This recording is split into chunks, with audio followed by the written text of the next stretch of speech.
This is Pretty Much Pop, a culture podcast, the gritty, down-to-earth pop culture analysis podcast where non-humans are only decorative.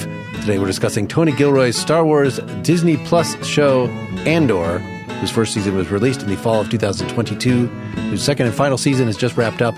This is Mark Linsenmeyer, and though I'd like to thank you all for listening, I'm going to have to kill you just because you've heard too much. This is Al Baker, and I'm just so happy to be talking for once about a piece of pure sci-fi escapism with no bearing on any current political realities.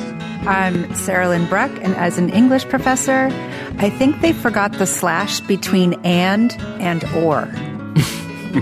This is Lawrence Ware. I am the designer of the Death Star, and I cannot believe they discovered the thermal exhaust port. If you had been on the writing team for this one, then maybe we would have gotten a different backstory.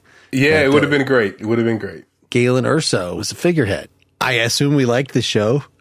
Yeah. Are we just going to jump straight into praising the pants off this thing? Because possibly, I mean, I'm fresh off having seen the second season, which didn't disappoint. I loved the first season, and I just think this may be one of my favorite TV shows that anyone's ever made. And a part of that is that it's the best Star Wars thing that's happened in so many years. It has been a rough decade to be a Star Wars fan. And Andor is, I think, on par with all of the greatest Star Wars storytelling that exists. And it is so cool to be able to talk about it. I can't wait. Wait, Al, of all time? Of all time. I thought about it seriously, and I think... That's a big statement. I know, because they're some of the best movies ever made. But I think Andor is, for TV, what the original movies were for the movies as far as the Star Wars universe goes. It is top-tier TV making. Wow, okay. I'm going to steal a sentiment from a different podcast that I was just listening to an hour ago.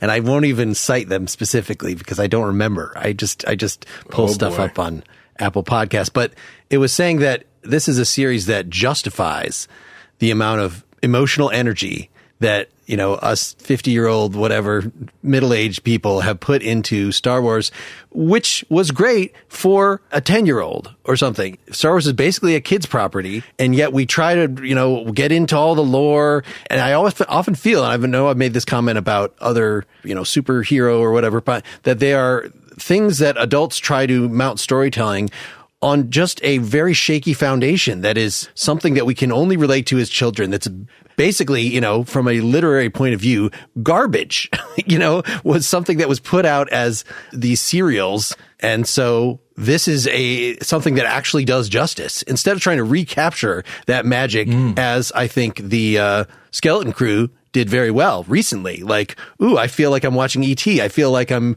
back in that space. This is not back in that space. This is a different thing, to the point that I can see why some people might just see it as well, at least when it's getting going, as too dry. Even the movie Rogue One, when it came out, I'm like, okay, well, this is Star Wars and it has a lot of the majesty and the swooping soundtracks and the big effects and the fighting and stuff, but it has less memorable characters that have less emotional affect. And so Andor is actually taking that part of it and leaning into the realism and saying, yeah, you're not going to have these, even the droids, as fun as they are, the droid's he's a tragic little figure. He's not beep, boop, beep. Oh, what a cuddly, I want to get a stuffed animal of this.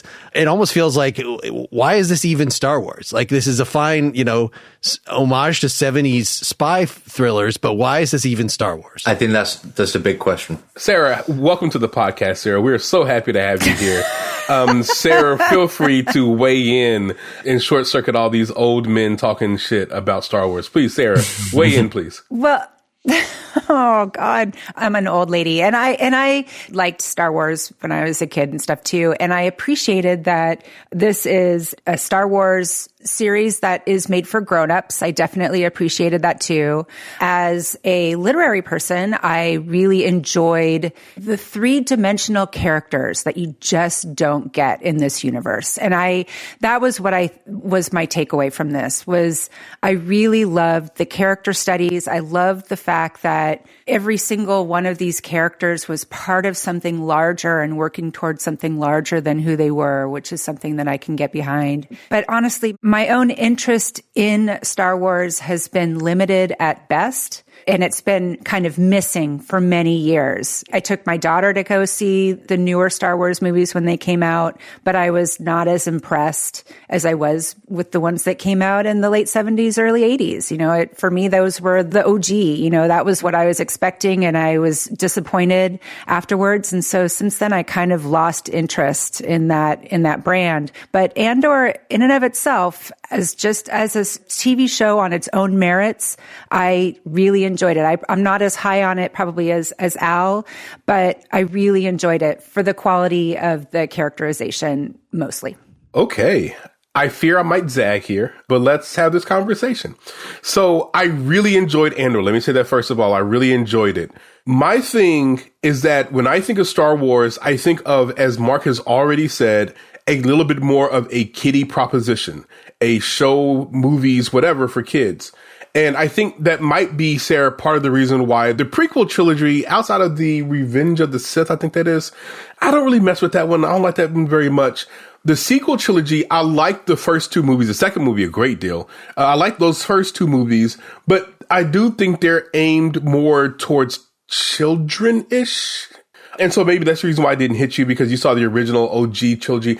I would have preferred for this to not be in the Star Wars universe, because this is by far the best thing that Star Wars has done in a very long time. I just don't think it matches the tone of Star Wars. I just don't think that it's trying, it feels like it should be a television show that is in a different universe, its own universe. I don't know. I don't like the way that it ties into the Star Wars ethos. It doesn't match the tone.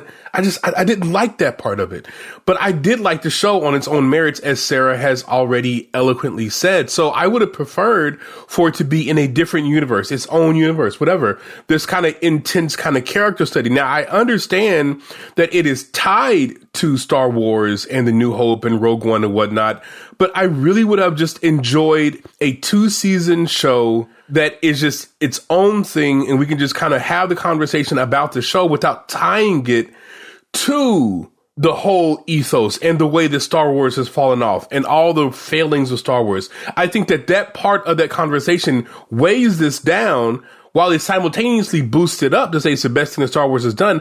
I just think it's a great TV show. Full stop. Let me just come back against just that point, because all Star Wars, and this is sort of faded a little bit with the TV shows, but even when the TV shows started, there's always so much to see on the screen, and you want to just soak up every little bit. What is that thing that's happening in the corner? What is that little alien that's wandering over that they're not going to focus on? That I think there's been an emphasis from the very beginning on these things being lived in, that we're seeing not just the polished upper decks of the ships, but we're seeing the grime. We're seeing, what's life like for Jawas and discarded droids, and how does the garbage get disposed of in the Death Star? These practical things. And so I like that this show really leans into what is it like to be these imperial middle management? I find that fascinating. And I don't think if it was just creating it from scratch, I don't think I would have given a shit. But because this is Star Wars and I've put so much,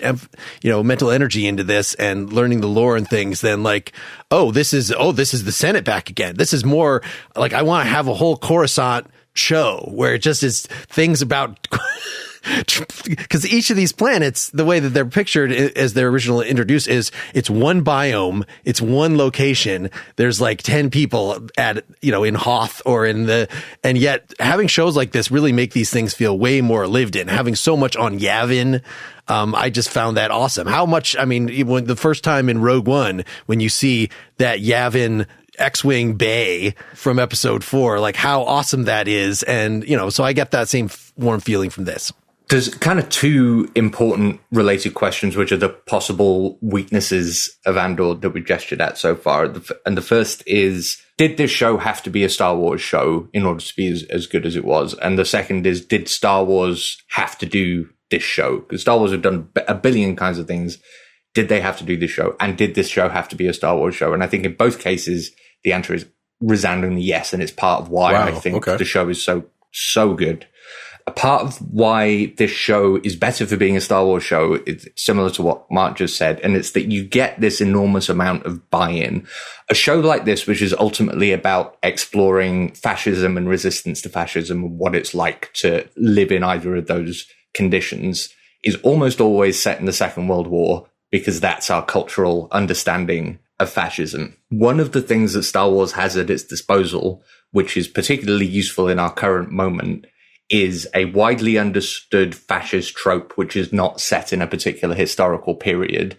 So what you get to do with Star Wars is bring in this huge cultural understanding of like the trappings of a fictitious fascist culture and explore it. So you don't have to spend time getting the audience to buy into the existence of this galactic fascist empire, because we all have it in our cultural understanding. Mm-hmm. That gives you a really unique setup to tell a story like this.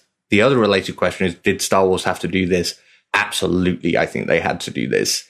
So Star Wars has done a lot of spin-offs and a lot of sequelizing. You know, I watched the Han movie, I watched the Obi-Wan movie, all of these things. And in all of these cases, the Star Wars execs are clearly looking for bits of lore that they can tell more stories about. So like, we can tell a story about this bit of Obi-Wan Kenobi's life. We can tell a story about like what happens in the Clone Wars or what have you.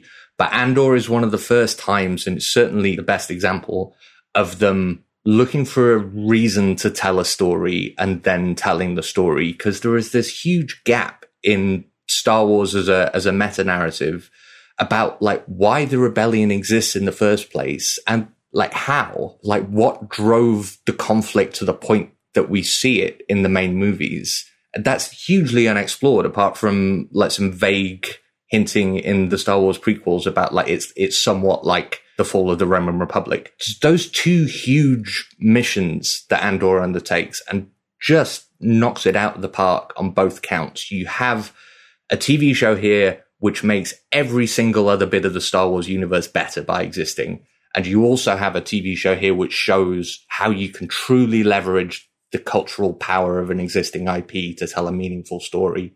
And both of those things are just incredible to witness. I'm less invested in this than probably all of us here. But what I appreciated about Andor was seeing that connection, just like you said, Al, is seeing those connections from Cassian's story to Jyn's story to Luke's story, and that Luke's story couldn't happen the way that it happened without Andor, without Cassian putting those things into play. And actually, what Andor did, I thought beautifully, is it wasn't just Cassian's story. There are many, many heroes in this universe who helped together put together this rebellion.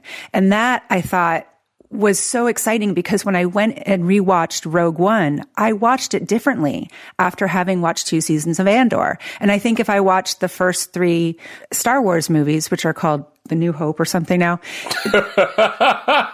Wow. I would watch those differently. Don't be dismissive. Come on, Sarah. Don't. I'm not being dismissive. The New Hope, Empire Strikes Back. Okay, go for it. I'm coming from a place of total ignorance. Okay. Because it's been a while. Okay. But anyway, honest ignorance. But anyway, I think like, you know, the way that it has framed all of those heroic stories is now different for me as a viewer. I don't know. Do you guys disagree? I don't disagree. My issue, as Al tends to do, he's kind of turning me around on this, because I think he's making some very insightful comments. But I'm kind of tired of Luke Skywalker. I'm tired of that story. I'm tired of all the accoutrement around the story. And so, although this is not directly about Luke Skywalker, it's connected to it. And so I'm kind of done. And I wish that they would just leave that alone. And that's part of the reason why I would have preferred, not to say that it needed to be, because it is perfectly fine the way that it is. It is really, really good the way that it is. It might be close to great the way that it is. But I think it could have been legitimately great if in another universe. And that's my only issue, because it's doing a good job of tying the stories together and giving more nuance and more depth to what we saw in Rogue One. But I just would like to leave that alone. And I would like to just have a story that is a really good story set in a different universe. And while you guys are talking about all the investment and how people see, what about a person who does not care about Star Wars? A person who who's not interested in it, who may be turned off by the toxic fandom of Star Wars? Because let's be sure, there are very many toxic fans out there and just want a good show. I fear that they may not approach this show because it is tied to Star Wars, right? And that's why I'm like, this is such a good show, a really, really meaningful, good show with great characters that have amazing depth and wonderful storytelling. And we have to, of course, give a huge shout out to Tony Gilroy, who is working at the top of his game with this show. I just would have preferred for it to be in a little bit of a different universe, a little bit more accessible, so it wouldn't have all the baggage and all the heavy lifting that it has to do because it is tied to the Star Wars universe. That's why I wonder if it has less baggage. Like when something is starting from scratch, when it's Blade Runner or something, then it's like you got to do all this setup. You got to explain the technology. You got to explain the political factions. It's a lot of work to start from scratch. And so it's actually, I think, less accessible. Whereas this, you don't have to know everything that ever happened in Star Wars. You have to know the original Star Wars movie and then probably Rogue One. But even if you haven't seen Rogue One, you could that's a barrier. You could watch this and then Rogue One, and that could be the prequel together. You know, that if just forget Empire Strikes Back, forget every other Star Wars thing ever made. Like this is a standalone property. I think I could go further. I think you only need to have heard the phrase Death Star and you will be able to follow this show, I think. But what if you don't know the Death Star? Like, what if you don't know about... Like, if you're one of those 40 people, then maybe you don't watch the show. That is not fair. There are many people who are intentionally not trying to engage with Star Wars stuff. The easy counter to your argument, Lawrence, is it not the case that far more people are watching this show because it's a Star Wars show than have been put off it because it's a Star Wars show? Sure. This is Slow Horses, but in Star Wars universe. With less humor. I don't know about that. Yeah, if you looked at the related viewing levels of those two shows, I'm sure this is way more popular. But the numbers haven't been great, honestly. But keep going. Well, I mean, then the people are wrong, especially the Star Wars fans, because this is the best they've been treated in decades. I do agree with that. So this was originally supposed to be 5 seasons. Mm-hmm. I'm so glad it was only 2. I mean, they rethought it, but I'm sure it also had to do with the writer's strike and COVID and all these things that made it hard enough. And aging. Yeah, the economic, right. That Diego Luna is not going to look like he's just before Rogue One if they actually got through 7 years from now. I thought he looks great. He looks wonderful. He did a good job. He does now. Look great, I'm but just he took great care of himself. But it's just plausible now that Rogue One happened after Andor, and it would not have remained plausible for much longer unless they were going to do a Princess Leia de-aging on him. I'm almost certain that he is coloring his hair or something. Like something's going on to make him look the way that he looks. But they did a great job of compacting 5 seasons worth of storytelling into that last one. This is something I really like about the show. It is not the most easy to follow. I think the first season I literally had to watch twice before I really got a handle on what the plot was. And the second season, I watched half of it and then just went back to the beginning. But I respect enormously that the show expects you to keep up like that, especially something that's designed for a mass market audience. There's a quote from a TV critic I love, which is, I would rather be confused for 10 minutes than bored for 10 seconds. And that's absolutely right. And the show is very in line with that philosophy. Yeah. For instance, when they reintroduced the British guy who is in the prison with him, I didn't realize this is a guy from the prison. I didn't recognize this guy at all. They just make a point of whose gun is this? Oh, it's me. Look, I'm cameo guy. Like, what are you? So yes, that is a place where I was confused for a few minutes before I, looked online and figured out who this guy was. And that, actually he appears in Rogue One. He dies heroically in Rogue One. So, okay. Yeah. I had to keep the Wikipedia page open the entire time I was watching this series, to be honest. And actually my rewatch of Rogue One, I literally forgot most of those people. But that's a me problem. Do we want a more Forrest Whitaker, for instance? Like he seemed such a weird Rogue One character. He is weird. And now you get a bit more of him, but less friendly. He's even more weird in this show. But I kind of want to just have a Forrest Whitaker show. I would love a Forrest he's Whitaker so show. good. I would It's love one a of Forrest- yeah, he is it's really one good. of the shames about Andor is that Forrest Whitaker, because Rogue One was like it was decent at the time, but it was even at the time it was clearly like rushed. And the big problem with Rogue One when it first came out was they had this huge tragic story that required you to care enormously about all these characters who you had about 30 seconds each to get to know. And there was also this enormous like weight of personal history that was on the screen that was trying to be communicated to you, and there was not enough time for it to be meaningful. One of the great things that Andor does as a TV show is it makes all of that make sense.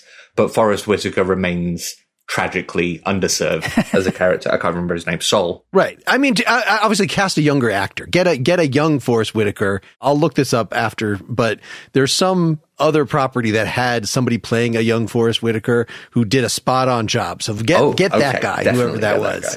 Oh, Really?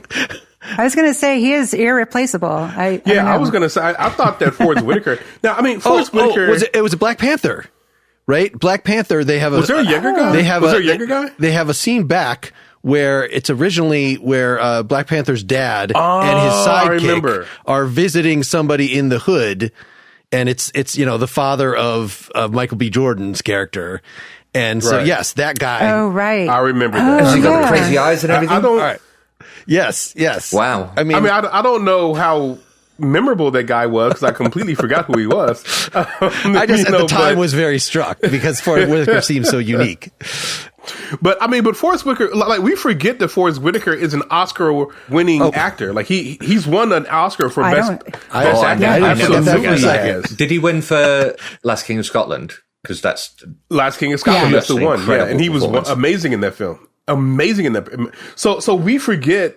Well, I think people forget that he's a really good actor. Like he's done some hokey things, but when he is like firing on all cylinders, that dude is really, really good. And he was weird and quirky, but really like meaningful and memorable in this particular series. So I really enjoyed him. In this series, he was co-starring with a breathing mask in the original movie in Rogue One, which like you can't in Star Wars have somebody use a breathing mask without like seeing like, oh, this is just a stupid variation off of the Darth Vader thing or whatever. I literally never thought that.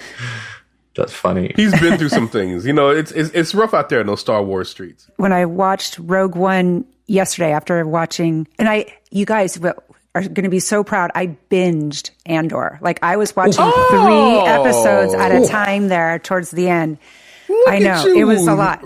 I know. Watching it the way that they intended, 3 episodes. There's a reason why they released 3 episodes. But keep going, Sarah. It's true. Good job. No. But I was struck by how simplistic Rogue One was in comparison to Andor. And I actually like Rogue One a lot, but it was very simplistic. And I wonder if a lot of that is because of the film format. I was watching Andor, with hours at a time, but it was still like they had so much time to kind of build these characters and really expand on these terms that I've always considered Star Wars terms that are kind of hokey, like hope and sacrifice, these big words that they kind of throw around, or faith. Hokey? And faith is hokey?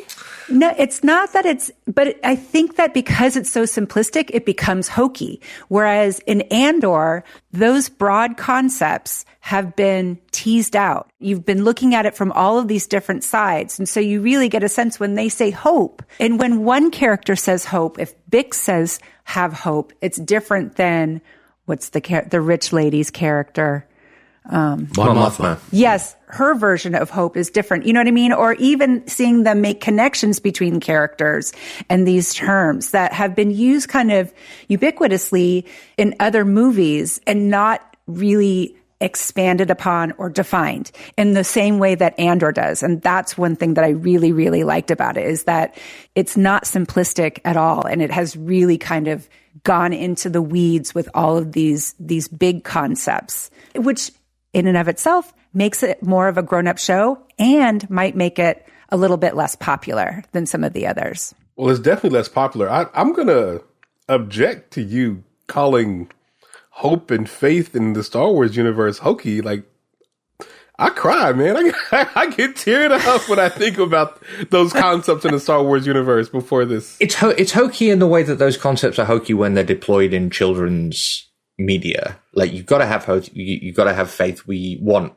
freedom, all of these kinds of things. When Alec Guinness in the original Star Wars movie says, before the dark times, before the Empire, like, that's the concept of darkness which can exist at a shallow level in a blockbuster family movie. Yeah. But in the context of Andor, if you're understanding what Alec Guinness in that scene means by darkness is informed by seeing the way that people have to live under the Empire, then it just carries grown-up emotional weight. Yes, absolutely. We're not assuming we have a shared definition of these things. It's really become something a lot more nuanced. It might be that Al is British, but when he was talking, I kept thinking about Faith by George Michael. I don't know why. You got to have it. If he had said in the original thing, before the genocides, before the totalitarianism makes you afraid of your own thoughts, something from Hannah Arendt, that would have been quite a different... Who the writers of the show clearly read. Right, this is something else I thought that was absolutely screaming off the screen. Like, these people did their research. These people read books about resistance movements. These people read books about They fascism. clearly did. Yeah, they clearly did. And that it's messy. It is messy. There's no guarantees, This is something you brought up earlier as well, Sarah, that the three-dimensionality of the Imperial characters, all of the delightful array of fascists that they had on the screen. Speaking of Hannah Arendt, the banality of evil is all over. It's all over. Like, it's definitely everywhere. It is everywhere. The guy, possibly my favorite character in the show is that guy, although I can't remember Cyril. his name. Cyril, yeah, and his whole I arc. love Cyril. It is wonderful, and his girlfriend. Daedra. So yeah, we should talk about that. I really like that, and I felt like I wanted it to develop more. Like, okay, I see, given that they decided they're only going to have a second season, that they had to reduce this, but I almost wanted it to be a little more cheesy and maudlin. Her reaction to his death, some reaction, as opposed to what happened. Well, there's something unsatisfying about that. Could have done a little more. Yeah, I don't know whether I like the fact that his reaction to realizing that he had been complicit in a genocide was unspoken. It was all like, there was no dialogue about it. It was all just his reaction and then his actions afterwards. And I would have liked to hear him talk about those feelings. But yeah, given the constraints of time, it was a good way to go. And there was a lot of showing, not telling in that whole, I mean, we're well into spoiler territory at this point, but in the last couple of episodes when it's Luthen has just died and you get the flashback about him rescuing the girl, and it just hits you that, like, oh, he did it all for her. That's what it, well, and I'm welling up now again thinking about it, but that, like, just that moment which suddenly makes, because there was always this hanging question of, like, why is he doing this? Why is he putting this all on the line? And it's for this girl, it turns out. And that was really beautiful. But they never said that explicitly either. It was all implied. I appreciate that in storytelling, filmmaking. And Al, if you need to take a moment to gather yourself, I know you're emotional. Whatever you need to do, man, I'm here for you. I have a shoulder for you. He did it all for her. And he was right about everything. Stellan Skarsgård did nothing wrong. But anyway, but I appreciate that storytelling. Like, I appreciate showing, not telling. I think far too many shows and movies don't trust their audiences, and so they feel like they need to tell everything. And just showing and leaving a little bit of mystery and forcing us to kind of think about it and kind of reckon with it, I enjoyed that. I mean, I guess that's another thing that makes it actually Star Wars, is that there's so much about Star Wars that's purely visual.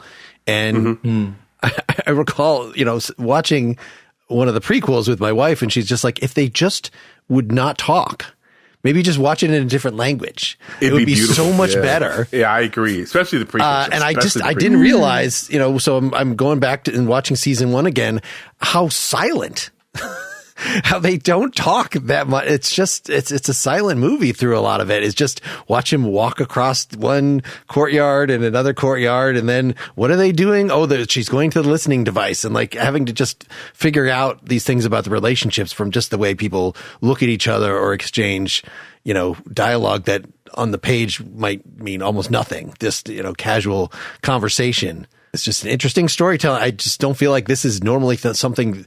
It is very common in artsy movies, but in TV shows, but it seems not nothing like this. Yeah, you're right. Slow burn. Mm-hmm. And you get to do it when you're doing it in an IP like Star Wars, where there's so much common understanding. Like, there's basically no expository dialogue in the show because there's been dozens of hours of movies to do the exposition for you already. And it's a really, really smart use of, like, so few spin-offs or shows working in existing IPs take full advantage of the fact that everybody already knows what they're talking about. They take their role to be further explain, as I talked about before, further explaining some part of the world rather than using everybody's combined understanding of the world to inform like a new and interesting story. And that's such a better way of using IP. I liked that they also introduced all of these brand new characters who were instrumental in the rebellion. Like, I loved Stellan Skarsgård character. We haven't talked much about him. We haven't talked much about Bix and her arc.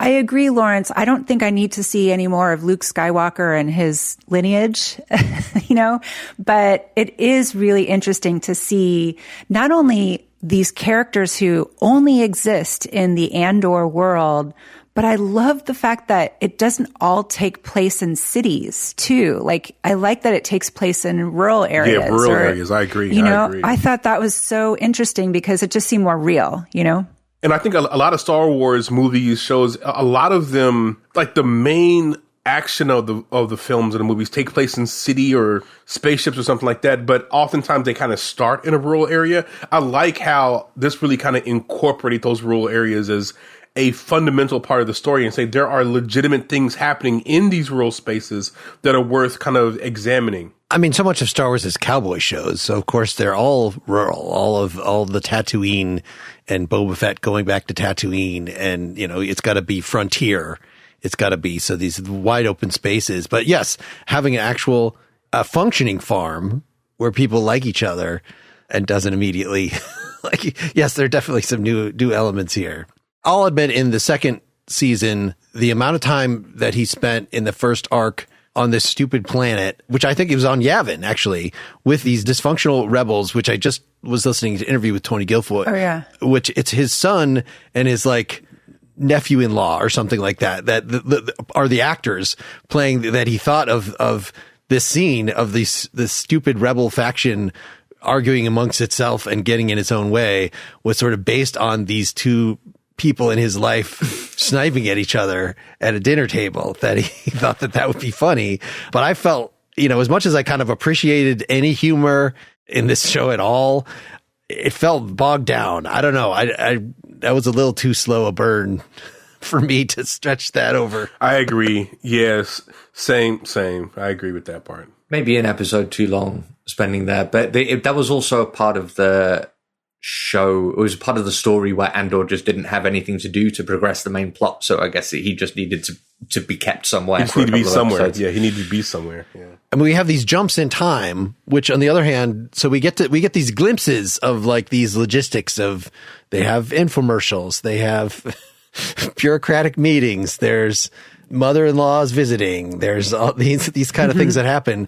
For the most part, they don't overstay their welcome. But there was something kind of unsatisfying to me. I wanted a little more, not just, okay, you've gotten to spend a day with these characters, let's go back a year later.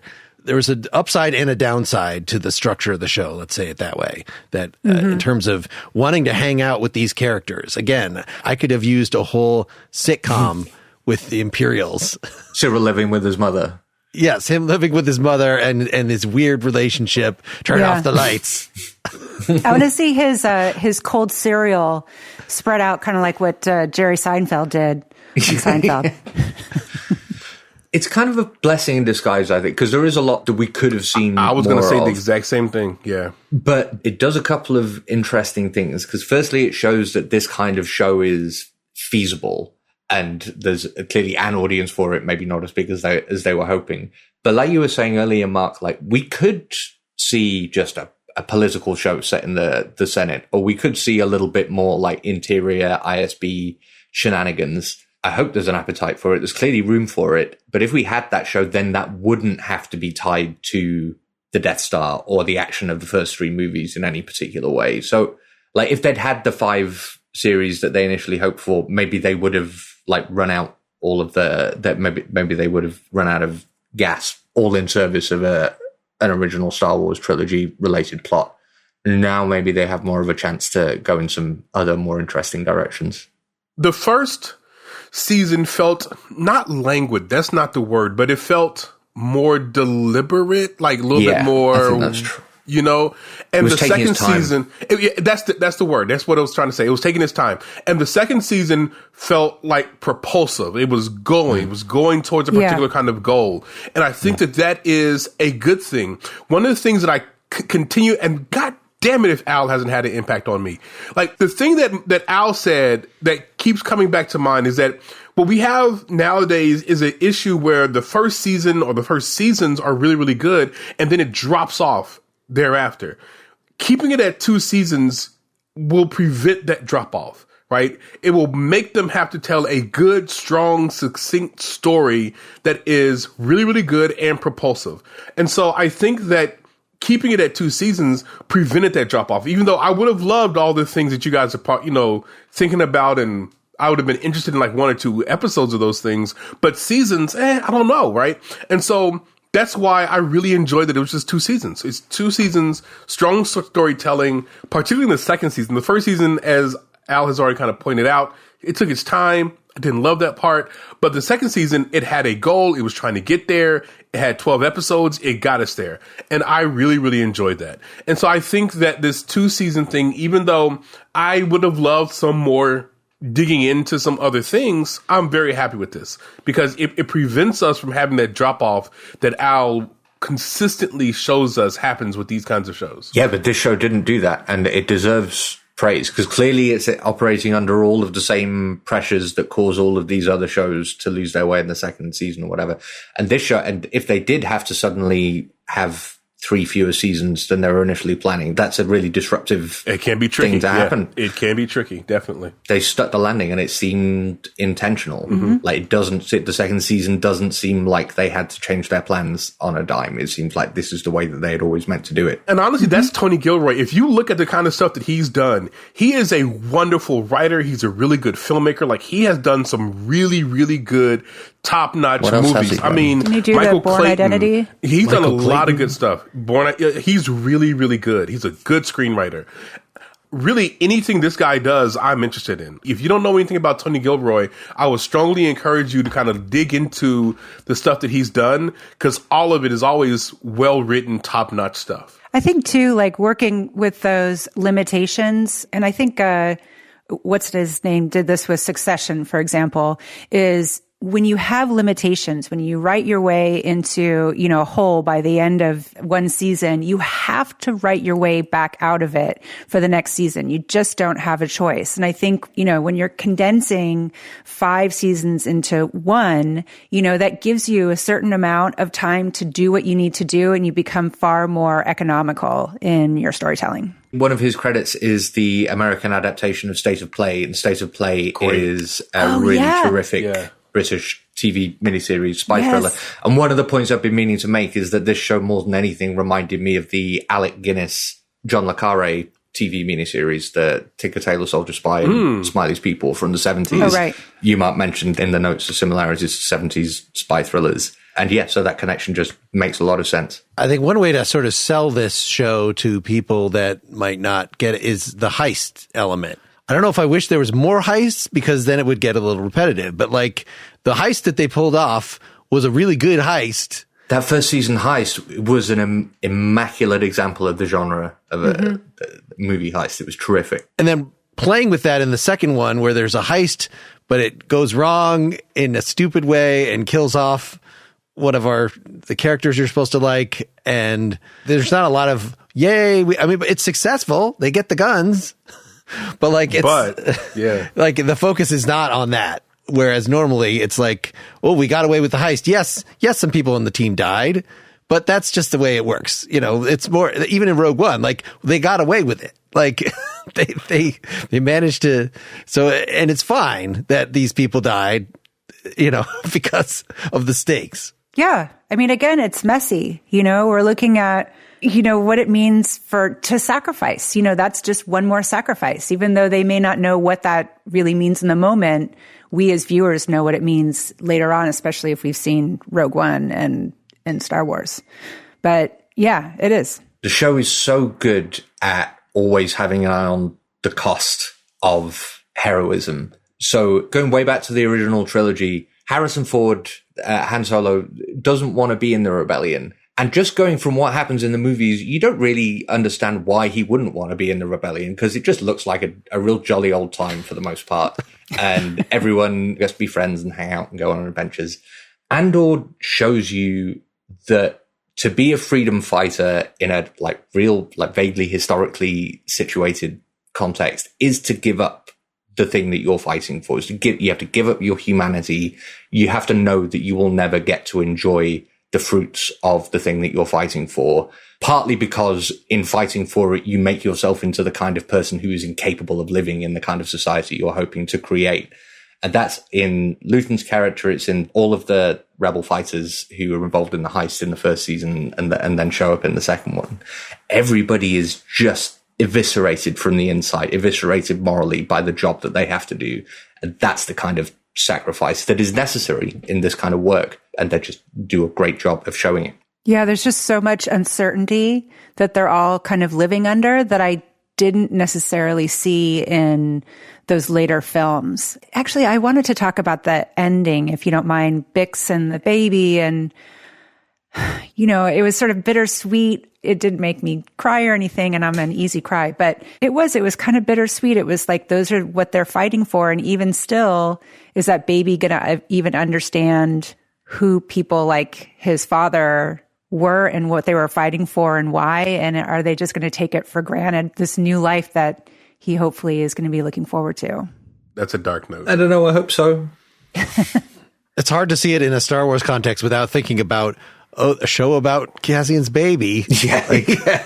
It's just presaging. But that was, no. I'm sure, just not the point. But it's just hard because it's Star Wars. They not better the not. No. They better not do a show about Cassian's baby. But that ending gutted me, honestly. And honestly, many things in the show gutted me. I mean, it was just a deeply emotionally affecting show. But yeah, that was a downer, an ambiguous kind of ending to the show. But I think that's what this show wanted to do. It wanted to force us to wrestle with the sacrifices and the cost of these kinds of actions, and that we look back at the heroes of World War II or whatever, any kind of resistance, the French resistance, whatever, and we look back at them and we think, oh, these are wonderful people, look at the wonderful things that they did, but we don't realize that there was a cost associated with that, and that they are oftentimes, ambivalent about the things that they had to do, even though they would probably have done them again. I think the show forces us to wrestle with that. And there are no guarantees either that what they were fighting for, what the cost was it going to be worth their sacrifice? They had no idea. And even if you play the game, then you might end up in prison anyway. Right. Oh my God. Can we also talk about Andy Serkis turning in an incredible performance? And that whole sequence in the prison in the first season, I didn't rewatch the first season again for this, so I've kind of forgotten about it. But that whole sequence is incredible. What amazing storytelling. And again, like a great exploration of favorite thing about the whole arc of the first season is how fascism gets Andor in the end, because they don't get him in the first season because he's a serious threat to the Empire, even though he is. They get him because he's a tourist and he's just in the wrong place at the wrong time and he gets unlucky. And that's how fascism gets him in the end. And then he gets stuck in this incredibly Kafkaesque carceral system that they have where nobody can ever leave. Oh, it's amazing. And the cast that they have coming through this show, you can tell, it must just be because the quality of the script was so good, because the talent that was prepared to sign up for this was just stellar. Mm-hmm. Well, maybe we'll get an Orange is the New Black follow-up with Denise Go as Deidre in the prison. And that'll be the next show. I was sad that Andy Serkis' character never turned up again, because we never saw a body. We assume he died, but we never saw a body. So I was like, maybe. But no. Are we ready to admit that maybe Andy Serkis might be one of our greatest living actors? I'm being serious. I may have said that on this podcast.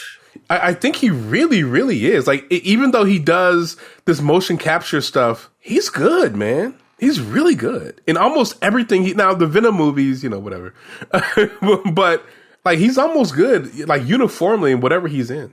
I question his decision when it was Gollum as Smeagol, pre-Gollum, still doing that goddamn voice. Don't do that voice. Talk like a normal person. It was his degradation over the years that gave him that voice, not that he was just a normal-looking guy talking like this. Like, that made no goddamn sense to me. So that is my beef with Andy Serkis. Sorry. That is fair. I'm not going to argue on that one. That's fair. We'll get to talk much more about him in The Hunt for Gollum. We've never actually done a Lord of the Rings related episode. We haven't? Are you serious? When that comes out. Wow. Really? Oh, we've got to do it. I'm sorry, what's The Hunt for Gollum? What horrible mistake is this? This is Peter Jackson doing a new movie. Unless this has just been internet propaganda, but I believe that I've heard this multiple times. Let's talk about that more in the after talk, not right now. I think we're almost done with this anyway. So yes, I think we're good. We're good. Are there last things? Well, okay. So I did then watch Rogue One, and I didn't realize Tony Gilroy's relationship to Rogue One, that he came in to save it. That this seems like a thing that happens again and again in, well, movies in general, but in Star Wars land, you know, and I wish I read about the version of episode 9 and what was supposed to happen. That would have been so much better than what actually happened in episode 9. And in Solo, well, it's Ron Howard came along and fixed Solo. And I like Solo just fine, but still, like, it has the signs of things went wrong. And so Rogue One, it's the same thing. And I was surprised in how traditionally Star Wars, like the music, the general cheesiness, the ninja actor, the blind guy and his friend. Like, there are a lot of things that struck me as sort of silly at the time, but that sort of seemed like Star Wars, but not completely committing to Star Wars. Like that the Alan Tudyk, the droid, is funny, but is he funny in the way that C-3PO is funny? There's something restrained still about all of it that was a little strange. I think that was Tony Gilroy's influence of this restraint, but we only see it sort of half there in Rogue One. Put some respect on Donnie Yen's name. Don't call him the ninja guy. He is a established martial artist actor. Like, come on, dog. Donnie Yen is a great actor. Get out of here. Rogue One was definitely worth doing, if only because it allows this TV show to happen. But it felt like a very credible attempt at the time for, like, this is what grown-up Star Wars kind of looks like. And it's got that gritty, detached, grounded kind of sense to it. And it reminded me, just how you talking about the monk character then reminded me of how... Because the hard thing about making Star Wars gritty is you have space wizards to account for. And they're very important. That's space wizards. Come on. I really liked in Andor how they chose to do that by having, like, there was one Force healer in the entire 2 seasons, and that was the Force. The monk character in Rogue One was, I guess, the first draft at, like, how can we ground Force users in something that looks kind of gritty. Sorry, I didn't mean to... I don't know who came up with that idea, but I've heard it in many places. Oh my gosh. I have not heard it, and this is the funniest shit I've ever heard in my entire life. Space Wizards. Okay, I'm sorry. One of the other things... Wait a minute! Who said Space Wizards? Okay, sorry, go ahead. Well, because one of my other favorite Star Wars things of all time that's not the original movies or Andor is the 90s BioWare video game Knights of the Old Republic, which also takes Star Wars in a very different direction from the movies, but it does it by leaning into the space wizardry and turning the whole thing into, like, pure space fantasy. And I would love to see more of that. The Acolyte got kind of very close to capturing a bit of that kind of tone. I would really like the lesson from Andor to be Star Wars, it turns out, as a world and as a mythos, is rich enough to support storytelling in a lot of interesting genres, and really good storytelling in a lot of interesting genres. So let's do more of that. Which, we've seen, like, in Marvel, okay, we're going to have a legal show, we're going to have a spy show, we're going to have all these different tones, even among films, and, so Star Wars, who knew that it would get to that point? But I guess as soon as Disney bought it and became no longer this linear story, but a world that multiple filmmakers now want to inhabit. And I'm almost just sick of all these. Oh yeah, and this guy's going to do a trilogy. The Game of Thrones people are going to do a trilogy, and then it falls away. And the Lost people are going to do a trilogy. Like, come on, just I want to see when it's about to come out. I don't want to be teased about a Cantina show, and just make the Cantina show. Yeah. I agree completely. There was very little fanfare with Andor when it first came out. wasn't it? I don't remember it being like it was Not advertised to me, but I don't remember it being hyped in a huge way. No, it wasn't. Right. And I saw that he referred to season 2 being delayed because of Skeleton Crew. Like that, the Disney Plus release thing is you can only have one show at a time and you have to sort of build it up and release it. And then, so Andor had to wait its turn. This is supposed to be a quicker turnaround. And I'm going to be honest, Skeleton Crew, I really enjoyed it. Like I enjoyed that show. I haven't seen Let's go more into some of the other things during the after talk here, at least for the first few minutes of that. Yeah, thanks everybody for listening. Thanks for hanging out with us. May the force be with you. All right. Okay, don't be too easy. No, bye guys. Have a great night. God bless you. Bye. Pretty Much Pop is part of the Partially Examined Life podcast network. Get more Pretty Much Pop at prettymuchpop.com. Get bonus content for every episode at patreon.com/prettymuchpop.